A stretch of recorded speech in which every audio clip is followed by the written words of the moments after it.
Miss Miner, and I'm standing in the middle of what will be the middle school gymnasium. The walls were put up in only 2 weeks. Now let's take a look at what's going on in the high school.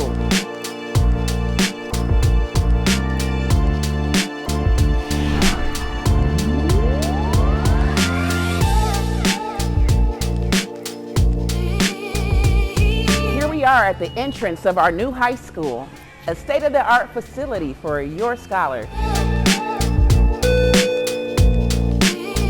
Here we are in the future principal's office. I'm not in trouble, it's just not done. Finally, windows.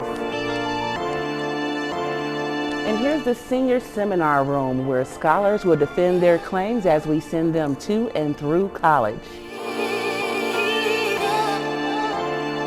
And here's one of our English classrooms where I will hypnotize freshmen into learning to read.